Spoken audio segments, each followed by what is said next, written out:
नमस्कार दोस्तों, आज के हमारे इस वीडियो में हम आपके लिए षटतिला एकादशी की व्रत कथा लेकर आए हैं।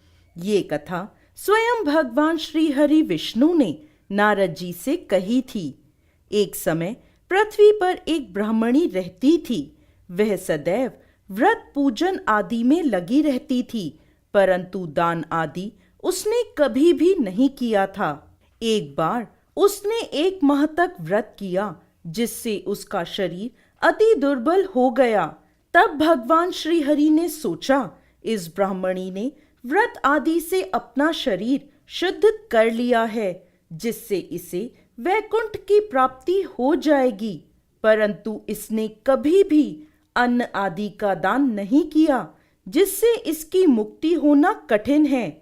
ऐसा सोचकर भगवान श्री हरि ने एक भिखारी का वेश धरा और उस ब्राह्मणी के पास गए और भिक्षा मांगने लगे। वह बोली, आप कौन हैं और यहाँ किस लिए आए हैं? इस पर भिखारी का रूप धरे भगवान विष्णु मौन रहे, जिससे उस ब्राह्मणी को क्रोध आ गया और उसने मिट्टी का एक ढेला श्री हरि के भिक्षा पात्र में डाल दिया। भगवान विष्णु उसे लेकर वापस वैकुंठ आ गए। कुछ समय बाद उस ब्राह्मणी की मृत्यु हो गई। मिट्टी का दान करने के कारण उसे स्वर्ग में एक महल मिला। जैसे ही वह महल में गई तो वो हैरान हो गई। उस महल में कुछ भी नहीं था।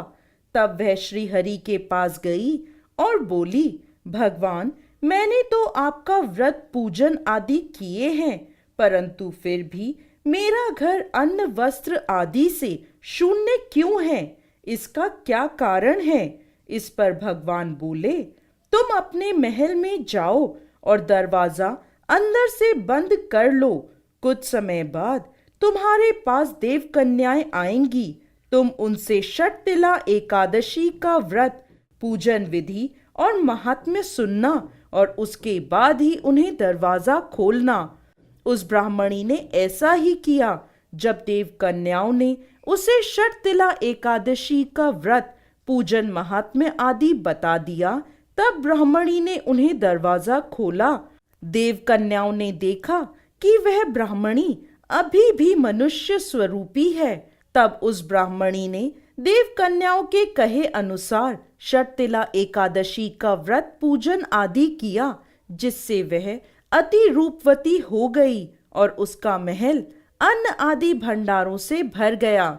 हे विष्णु भगवान, जैसी कृपा आपने उस ब्राह्मणी पर करी, वैसे ही इस कथा को कहते, सुनते और हुकार भरते सब पर करना। बोलिए विष्णु भगवान की जय। एकादशी का व्रत पूजन आदि कर यह कथा सुनते हैं, उनका दुर्भाग्य सौभाग्य में बदल जाता है और उनके जीवन के सभी कष्ट दूर हो जाते हैं।